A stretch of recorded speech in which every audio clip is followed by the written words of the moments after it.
to continue on our newest series that I've started, which is the ASMR Bedtime Stories. I'm gonna apologize in advance if you happen to hear any dog, cat, toys, any of that nature. I am currently watching my family's dog right now, and he doesn't really like to be separated, which is unfortunate because I have to stream, and that requires me to separate him from me because he is just a very big dog. He has a husky lab and German Shepherd mix. So he's an interesting dog. It's really crazy.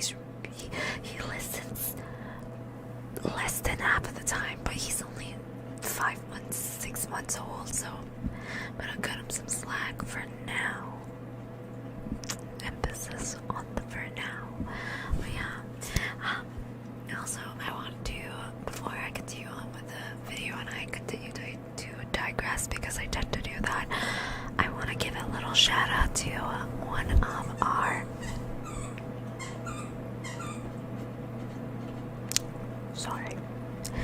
I want to give a special shout out to one of our members in our community that actually gifted me this beautiful thing. Let's give it a moment to really appreciate this.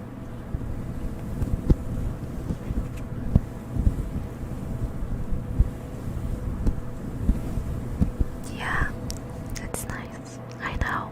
It's super nice. He gifted this to me. It was on my birthday wish list, and I think this was a Christmas gift, so thank you so much, Smooth. If you are ever gonna watch this, shout out to you and to anyone else that gives me anything off of my wish list. I try to put things on my wish list that I believe is gonna help me in any way in my business and in my production. Yeah. So thank you. And I'm not gonna lie, these are really soft. This is so soft. It's like really comfortable. I kind of just want to like rub my head into it because that's how soft it is. It's really weird. Also, I feel like I failed to mention this, but Merry Christmas, you filthy animals. Merry Christmas. I hope you got everything you wanted. Yep, Santa came by and dropped off some goodies.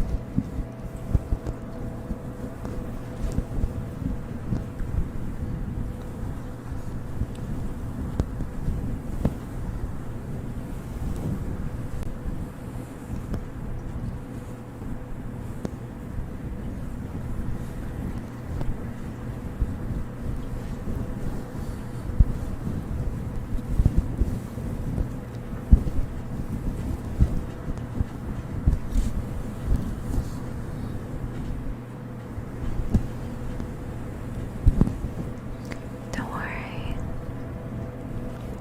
I'll just gently rub your head to sleep.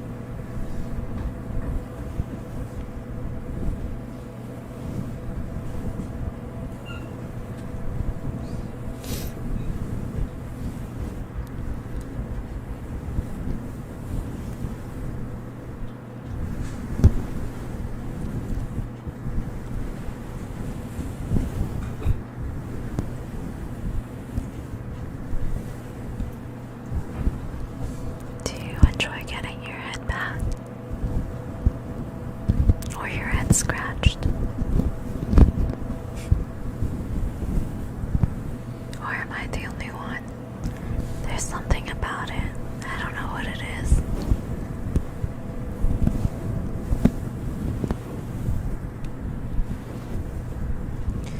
It's so soothing.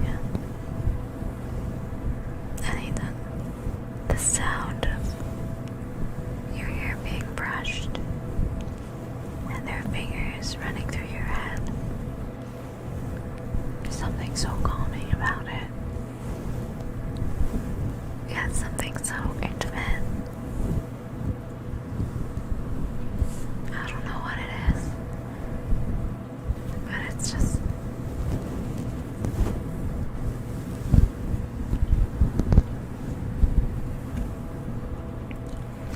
especially when you're just laying back.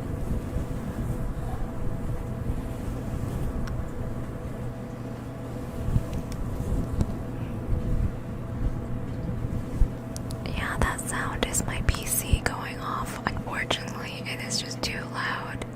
I don't have a way to silence it, so unless I get a new water cooler, and I don't have the money for that, so I have been looking back at the tapes and I would get a little insecure about it, but now that I look back at more recent ASMRs, and I almost find it a little bit soothing. You know, how many times have you fallen asleep and your PC is just running? You just hear it buzzing in the background. I don't know what it is. And then in the distance you can see your computer glowing. You know, for my RGB fans out there. You just like, your eyes start getting like heavy. And you start kind of dozing. It's okay. I honestly think it kind of adds a little bit to the ambiance. Page test.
Let's go ahead and get started. So we are on chapter 11 now. If you do not know where we are right now, if you missed out on the first half of this book, we read chapters 1 to 10. You can go ahead and take a look at my YouTube channel. Go through videos. I'll start a playlist of where you can start seeing the following ASMR streams that will tie into this if you want to go back and watch it. I am editing out.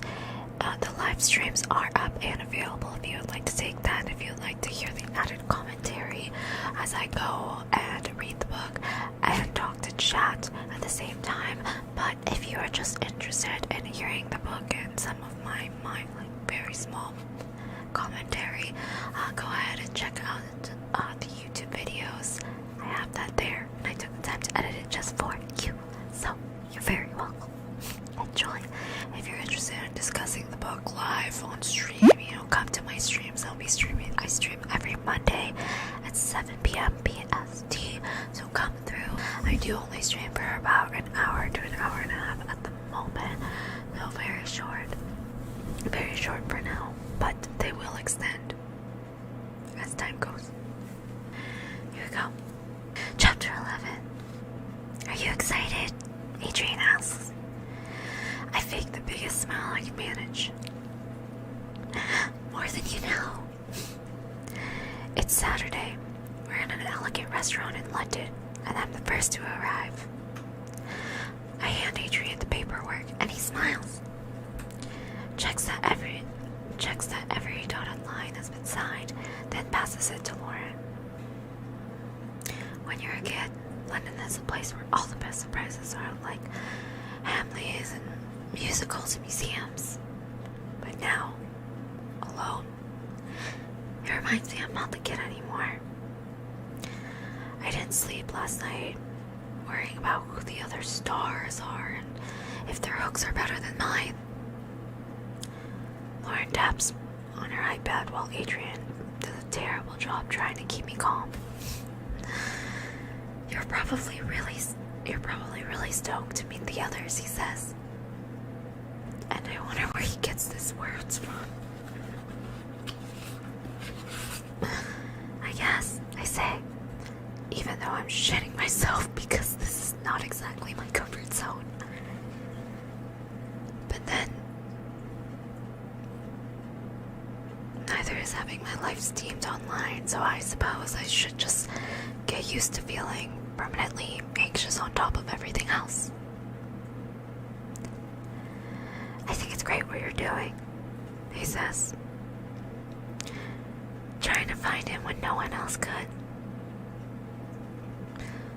Do you think I will? I ask. And he smiles. Well, let's hope so. Adrian stays quiet after that, and I know he isn't taking me seriously. He's making a mistake underestimating me. But this isn't a fight worth picking. Eventually the others arrive. 2 girls and 2 boys. Welcome, Adrian says, ushering everyone into the seats. I sneak quick glances at each of them, catching one girl's eye and blushing. The silence is already awkward when Adrian says, "Let's introduce ourselves." Okay, says the boy, with his hair that covers his ears and what looks like a scar creeping out from between the girls. My name's Lucas Newman. I'm 16, and I used to be on TV. You're the little kid from that comedy, one of the girls says, and Lucas nods. Everyone recognizes him except me, because 10 years ago, Dad and I didn't know what normal people did. When no one goes next, Adrian says, Ella, how about you? The girl caught my eye, says, well, I'm Ella, and I'm 17. I'm pregnant, except I've never had sex. My dad thinks I'm an immaculate conception. It was his idea for me to do this. I stare at her, waiting for the punchline. But she looks deadly serious, and I wonder if she has an angle like I do, or if she actually believes what she's saying. Ella sees me staring and smiles, but she doesn't look happy. She looks like my man when no one's watching. My Nan. What's her Nan? Okay. When Adrian asks the other boys to speak, he sighs and says, "My name's Ryan.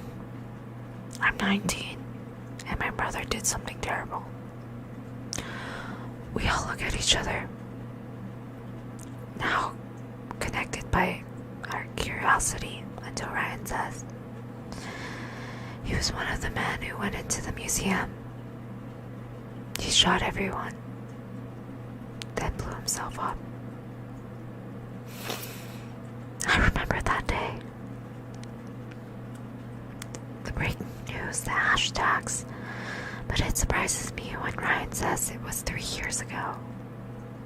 "I'm sorry," he says.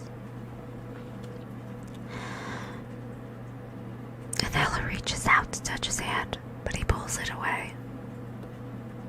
"I'm Jess," I say. "My mother was killed by the Magpie Man." Ryan looks up at me and nods, and I feel it. A moment of shared tragedy. He reminds me of my dad. The way sorrow clings to his face, pulling on his lips and hanging heaviest on his eyes. "And finally," Adrian says, smiling at the other girl. "I'm Sonia," she says. "That's it. Just a name," and a shrug of the shoulders. I look at Adrian, expecting him to push her for more, but he grins and explains that I'm Monday, Ryan is Tuesday, Ella is Wednesday, Lucas is Thursday, and Sonia is Friday. We all look at Adrian because secretly we've all thought it, and he smiles and says, "They'll watch." "How can you be sure?" I ask.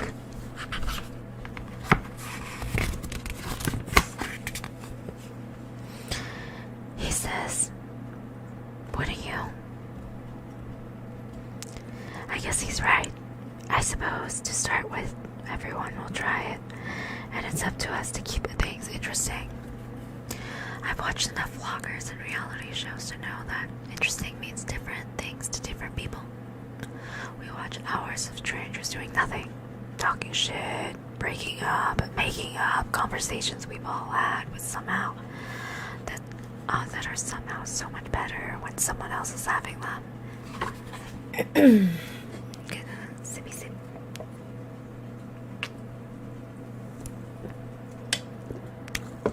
Okay.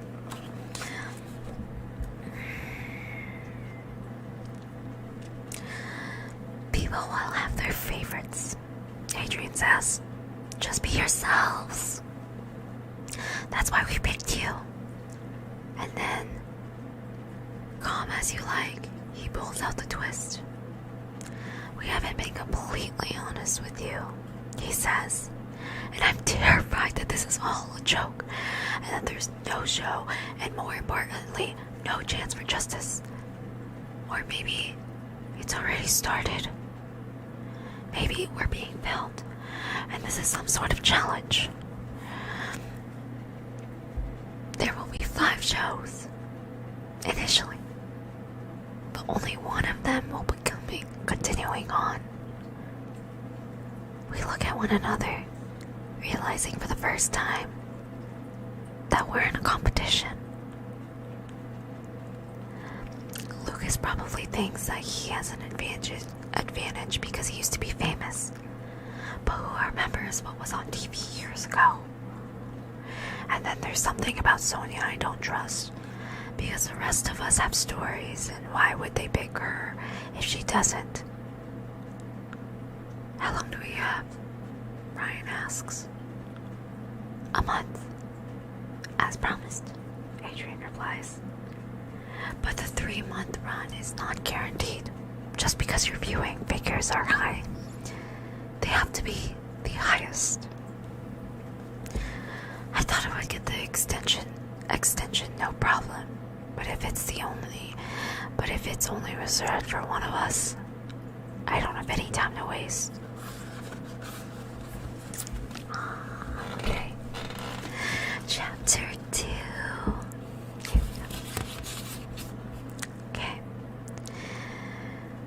Whenever I go home after I'm supposed to, I wish for something that will never happen. I want Mom to be standing there with a scowl on her face and a lecture coming to the boil. I want her to yell at me, ask me where the hell I've been. I want dinner to be silent and horrible because she's annoyed at me and I'm annoyed at her for being angry. And I want Dad to make everything okay with a silly comment that makes us laugh. Our apologies coming through the giggles and we can't contain. But that doesn't happen. It never has. Mom was murdered before I was old enough to truly piss her off. She left my life with holes I fill with made-up memories, and I hate it. I wish I had the raging fights you see on TV, the stupid arguments about nothing. I wish I didn't have quite so many missing pieces. The confrontation we never had. The feelings we never shared.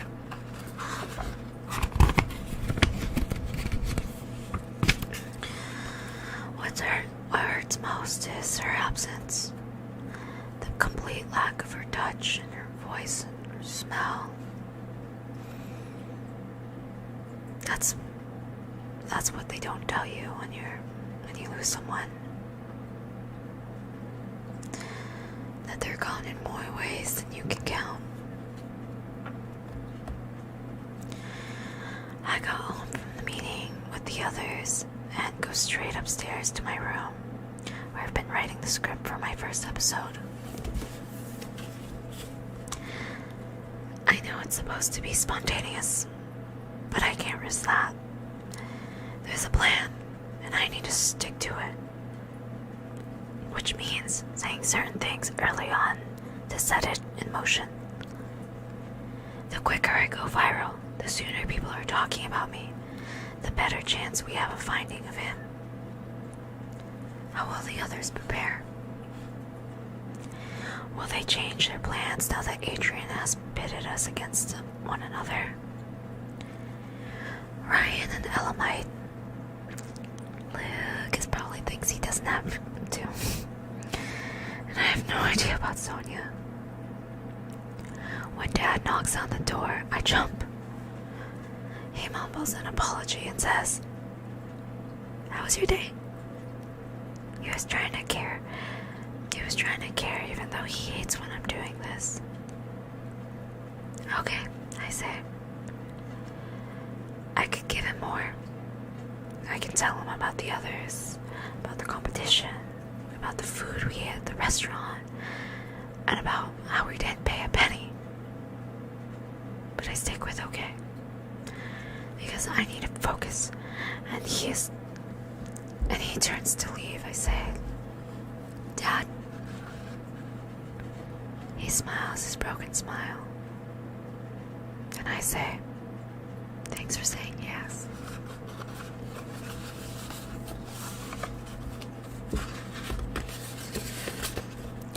He nods. He glances quickly around my room, then leaves. I have a month, hopefully 3, to catch a serial killer, but no one will watch if they hate me. I need to be likable, watchable, someone the audience can connect with. I need to be that perfect reality star, which, thankfully, is nothing like being the perfect person. Chapter 19. I live in Tufton, a place only famous from the town next door. People only stop here to ask how close they are to Harmony. They only come in to go out at the other side. Harmony has a beachhead restaurant and hotels. It has sand sculptures and galleries and 6-screen movie theaters.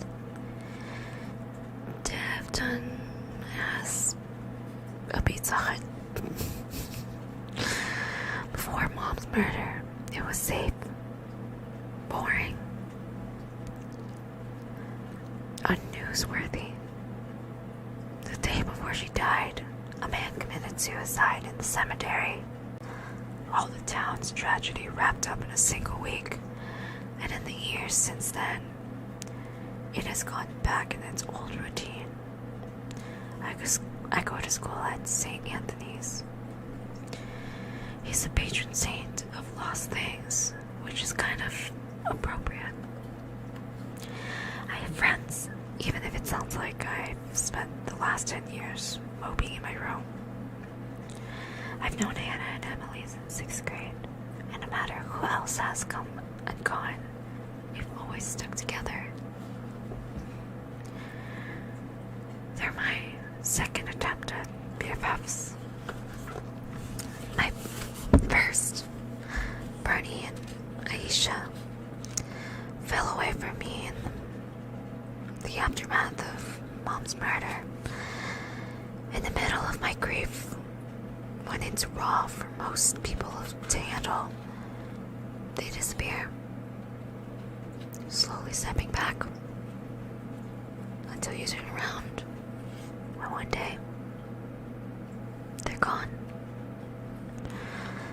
Bernie lived next door to me when we were kids. Aisha lived 2 blocks over, but they faded away long before we outgrew each other. I have higher hopes with Emily and Hannah. They don't know about the show yet, and I'm not sure how they'll react when I tell them. Hannah will probably be disappointed in me, and Emily will be jealous. But when she realizes how much she's going to be on camera, she'll be fine. Hannah thinks she'll live in Tufton forever. If you want to piss her off, ask her why there's no second H. She saves her dirtiest look for people who question her parents' spelling.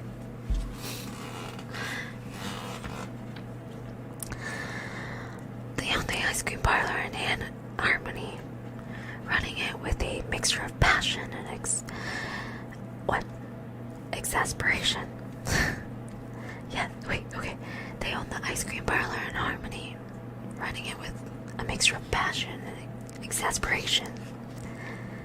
I love watching them work. Hannah's dad yelling in Hungarian and her mom grumbling in Hindi. Emily can't wait to leave. Her mom's a teacher aide who cries all the time because her husband divorced her. Emily says it's no fun living at home anymore. When my mom died, her dad had just moved out.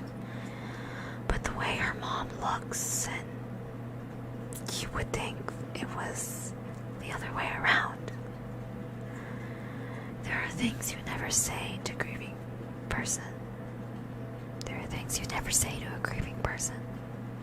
Like, keep your chin up, or I know how you feel. And what you never, ever say is, pull yourself together. But secretly, that's what I want to say to Emily's mom. Then I feel guilty because everyone has their own way to deal with.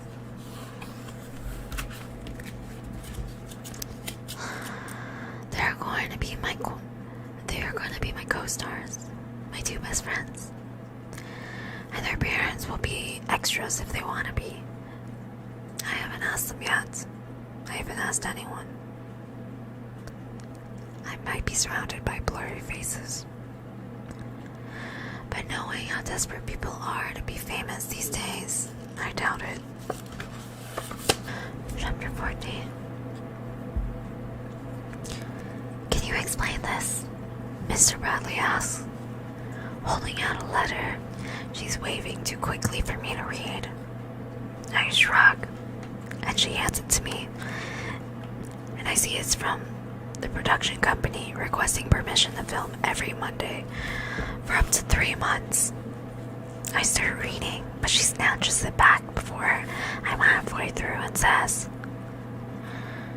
"Do you want to just be a star, Jessica?" Miss Bradley is the school principal at St. Anthony's. She's stiff and serious with a face like warning signs. I've never seen her smile. She spends most of her time in her office. When she does come into a classroom, the temperature drops. I thought it would be good to put on my personal statement, I say, and she sits down and gestures for me to do the same. You realize I'm gonna have to send a letter to the parents of every child in the school if I agree to this, she says. We can't have anyone on film without their permission. I know.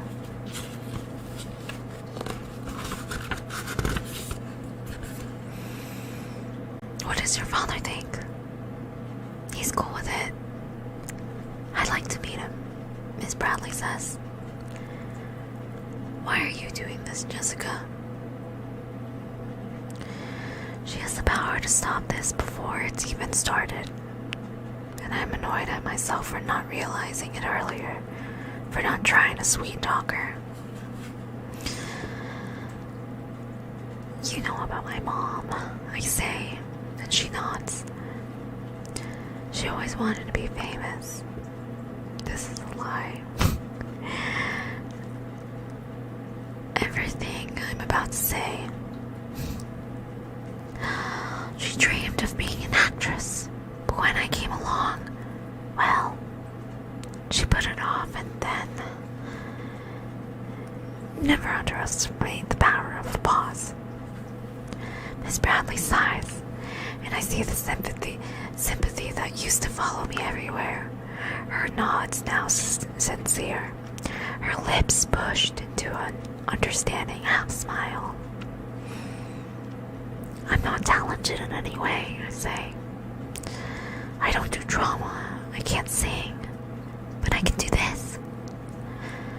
I stare at her until she says, you don't have to. Your mother would be proud of you anyways. People say that a lot. Strangers think pride is a universal feeling in dead parents. But if Mom is looking down on me, she's probably a little disappointed. I haven't done anything since she was killed, but I can't change that now. The daughter of Magpie Man's first victim is going online every week for a month, and if he's as messed up as I think, he'll want to see how I turned out. In some sick way, I'm as much as his achievement as I am Mom and Dad's. So if you're talking about pride, the Magpie Man is most likely to feel it. I am his fucked up creation after all. Damn. Chapter 15. Every Tuesday and Thursday, Nan comes over to clean the house and make sure we're eating healthy. Dad used to cook, but not now. On Friday nights, my parents would go through their cookbooks and surely always have 2 completely new meals every week. They filled out cupboards and our stomachs with things I've never heard of that nearly always tasted great. But Dad doesn't do that anymore. Mostly he lets microwave do the cooking. He buys what he can take out of a package and eat a few minutes later. Nana's careful not to make anything that reminds us of Mom. She leaves spinach out of the bologna sauce and chili out of everything. Every year, she makes second favorite birthday cake, not knowing that I buy carrot cake from the baker's at least once a week, remembering Mom's recipe with every bite. Nan talks to Dad, but he only says so much before looking weary. Sometimes I see the frustration he tries to hide, an argument bubbling below the surface. What if she tells Dad? what she thinks. She does it when I'm not around. Wait, whoa, what? Sometimes I see frustration she tries to hide. An argument bubbling below the surface. But if she tells Dad what she thinks, she does it when I'm not around. She's been looking after us ever since Mom died, because she doesn't think we could look after ourselves.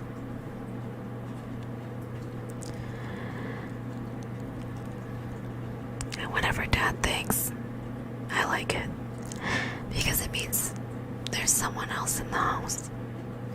She doesn't only clean the bathroom, she temporarily washes away the gloom. Dad was angry when she rewrote his story of what happened to Mom. I heard them arguing the day after Nan told them what the Magpie Man has really done. That's the problem with love. People show it in different ways.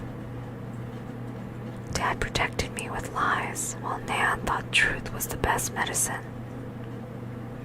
I think it's probably a little of both. When I got home, she boils the kettle like she always does, and although I've been dreading this conversation, I say, I'm going to be on the internet. And you might be too, if you want to be. She looks confused. So I explain the show to her. I say, I'll be a little like a celebrity for a while. A celebrity, she says, rolling the word around her tongue. Are you sure that's a good idea? It's probably not, but what choice do I have? I'm not doing this for that kind of fame. If it happens anyways, I'll deal with it. 13 times the magpie was struck, and 13 times he was left nothing behind but a body. It's something I have to do, I tell Nan. And because she always wants the best for me, she agrees not to have her face blurred out. I'll have to get my hair done, she says. Me if I was an aunt. Totally. Okay, I want to try to get to 20, hopefully. Okay, chapter 16. You can't be serious, Hannah says. And Emily, at exactly the same time, screeches and hugs me. And these are my two best friends, in a nutshell. I'm very serious, I say. Hannah shakes her head. I thought you hated vloggers. I don't hate them. Besides, this isn't vlogging. Then what is it? It's reality programming for the online generation. That's a quote from the contract we had to sign. Hannah makes a face. And Emily says, well, I think it's brilliant. I've known her for so long, and I can tell exactly what she's thinking as it zones out. Daydreaming about what she would wear for the first episode and what this means for her Instagram account. What if I don't want to be involved? Hannah says. And although she would never do that, I play along.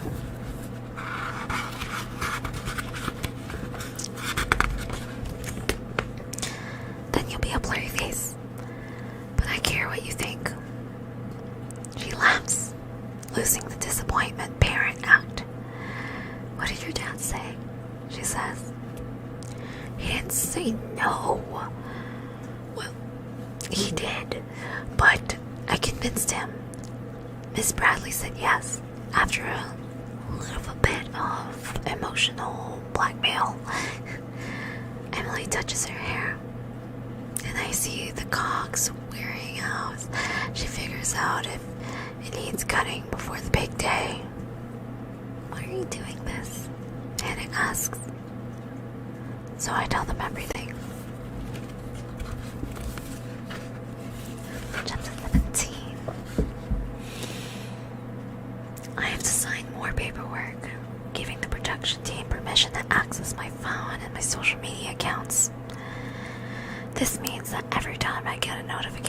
a message that producers will see it. They can log into everything, read everything, and if they want, share everything with the rest of the world. They can put my messages on the viewers' screens, filling in the blanks. What this also means is that I'm going to have to tell everyone not to write anything they don't want the whole world to know. It's all in the welcome back, which explains what will happen when we go live, and how much of my life will be public property. The only place cameras aren't allowed is the bathroom. Everywhere else is fair game. Yesterday, Adrian's dream turned our home into a studio. In every corner or every room, there was a tiny camera, and if you're quiet, you can hear them while they turn. The letters from Miss Bradley have gone out, and people at school are looking at me differently.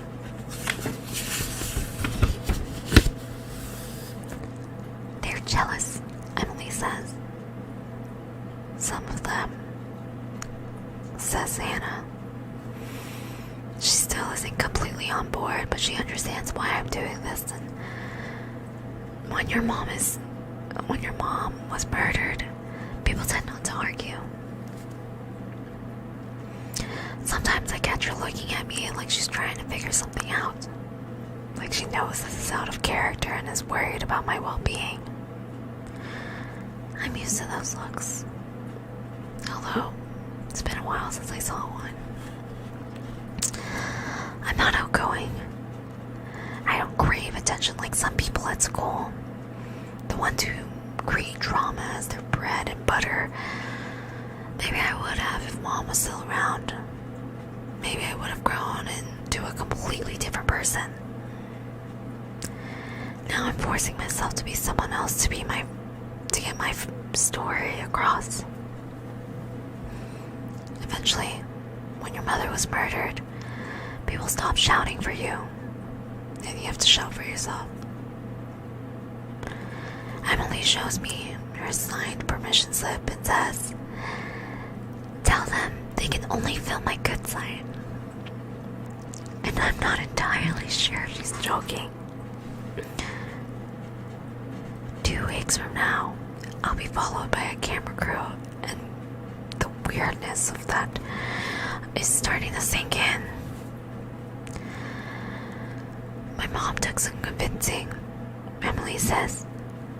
She's worried I'll get stalkers. If everyone's gonna get a stalker, it will be Jess. Hannah says, "No one's getting a stalker," I say, although the thought of it makes me feel cold inside. I imagine quitting, calling Adrian and saying I've changed my mind. But I've been doing that all my life, hiding by doing nothing. It's my turn to seek. Chapter 18. I'm blowing through this, guys, blowing through it. Ads for my channel start streaming online.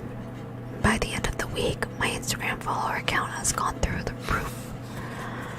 Below a picture of me, taken specifically for the show, it says, "The Eye, hunting the Magpie Man. Can she catch the killer? Subscribe here to find out." Subscribe. Speaking of subscribe, you know where to go. Okay. Anyways, this is actually happening. That's what I wanted, but the nerves come anyway. Every image of me on screen, every notification strings in a way I can't describe. I reach for Mom's bathrobe and search for her smell. It's long gone, but it still helps. "I'm doing this for you," I whisper when I imagine how the others feel. Ella, Ryan, Lucas, Sonia. They have their They have ads of their own. But this is a competition I have to win. Mom's story is too important to be lost for a month. After a month. Sorry. Mom's story is too important to be lost after a month. I Google Ryan's brother, the one who went into the museum and shot 27 people before blowing himself up. How do you deal with something like that when someone you know love turns out to be... Wait. How do you deal with something like that when someone you love turns out to be a monster? I search Lucas's Wikipedia page and watch old clips of his show on YouTube.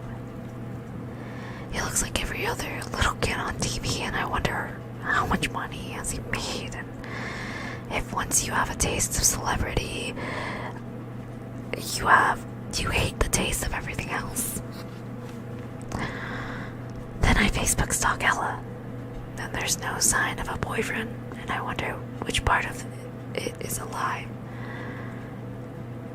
The pregnancy or the cause.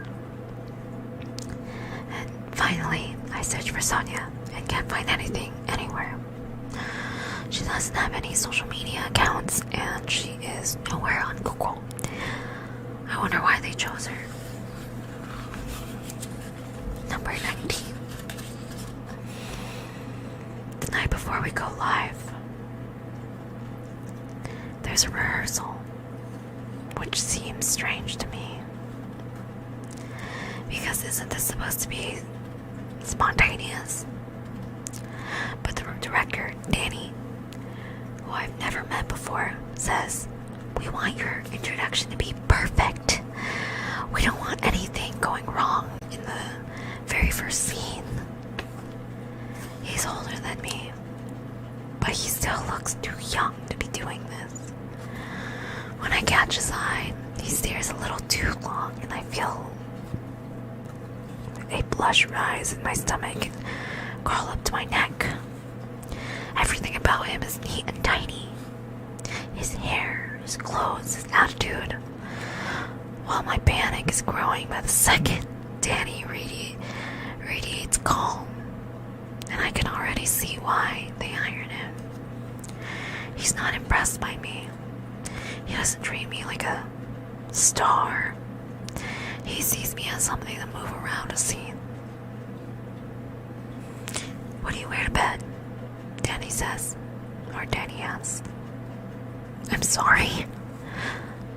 "What do you go to sleep in?" He says. "What do you wear?"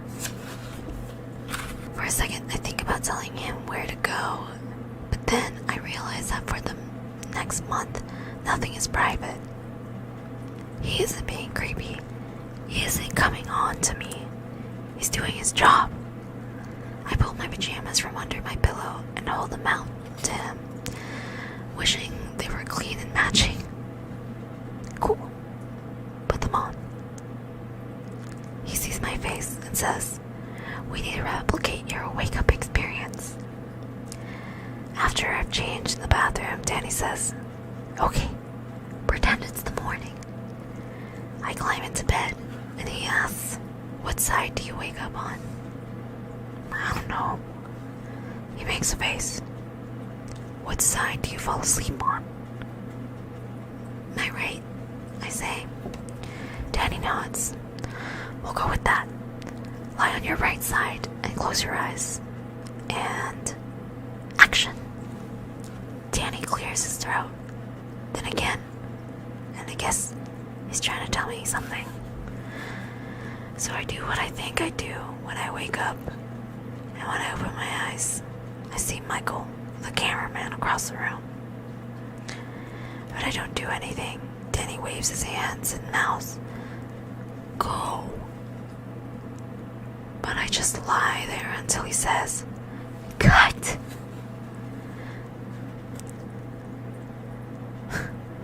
Then, "You can't do that tomorrow." That's what this is for, to prepare you. This is why they'll be here in the mornings, even when cameras all over the house. They need to ensure the best possible start. We do the scene again, and they're happier the second time. While Michael backs up, Danny speaks to me like I'm a real person and not a prop. You'll be fine, he says. I promise. How do you know? I ask.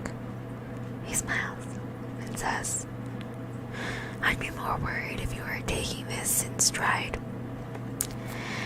Each of the 5 of us have a different director, and I wonder if I got lucky. He is definitely nice to look at, and his quick change of character suggests he knows a little bit of... He's a little bit of an asshole at work and is trying to make up for it now. They're about to leave when Dad appears in the hallway and says, Could I have a word? He's looking at Danny and Michael, who exchange a glance, then follow him into the living room. What now? If Dad is having second thoughts, he'd tell me first. At least I hope so. But he doesn't waste words these days. So whatever he has planned, it must be important. Dad sits up, his back straight and his eye focused, and I remember how big he used to seem to me. He looks at me and swallows, then says, I don't agree with this, but I've said yes because of what it means to jest. For a second, I think that's it. Then he swallows again, breathes out, and says, She's 17. I want you to remember that. I can't help but smile, because he's trying to intimidate them. If I've ever bring them a boy home, I guess this is what will happen. I love it when my old dad shines through, even if this time is pretty embarrassing. You have nothing to worry about, Danny says. We're good at our jobs, and we only want the best for Jessica. Do you have kids? Dad asks. I have a daughter, Michael says. She's almost 6 months. That surprises me, because she doesn't look like a father. Oh, wait. Michael, wait, he doesn't look like a father, yeah. He seems a few years older than Danny, but a lot messier, like a hipster who's been living in the wild. And you? Danny shakes his head. Maybe one day. He looks awkward, and I catch his eye. He makes a face, and I feel a flicker in my stomach and remind myself to wear clean pajamas tonight. We understand, Danny says. You want to protect her. I won't do anything to jeopardize that. I hope not, Dad says. And although he's smiling, it sounds like a warning. Okay, last chapter. Chapter 20. When they've gone, I look around my room and the cameras. They empty coffee cups, but I barely see them. All I can focus on is the picture of me and my mom, taken the day I was born. 7 years and 52 days before she died. She looks exhausted, but also happy. I'm scared. I tell her, what if it doesn't work? Whatever she is, wherever she isn't, I talk to her, or I talk to myself and hope she's listening. I've made my choice, I whisper. I'm sorry if that makes you angry. I'm sorry if you don't want me filling our house with cameras and strangers and putting Dad through all of this again. But I've waited 10 years. I waited so long to catch him, and they haven't. I don't think they ever will. Not unless something changes. I'm scared. mess it up, Mom. But I'm terrified of the feeling this way for my lifetime. But I'm tired of feeling this way for a lifetime. If we made the Magpie Man, maybe we can destroy him too. I have a gap for her to reply with a sign or... But she never does.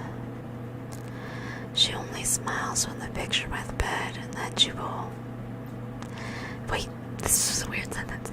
She only smiles from the picture by my bed, and that will have to be enough. Oh, shit. And that is another 10 chapters of 14 Ways to Die. If you would like to see my face, if you'd like to see more of me, really, you can go ahead and follow my other socials. They will be linked in the description, and they are also linked in my profile. So a little wink wink, nudge nudge if you want to check them out. I will see you guys for the next stream next week. Don't forget to hit that subscribe button so that you never miss out on future videos. And until next time, I will see you next time. As always, you guys, be kind to each other, stay safe, and stay winning.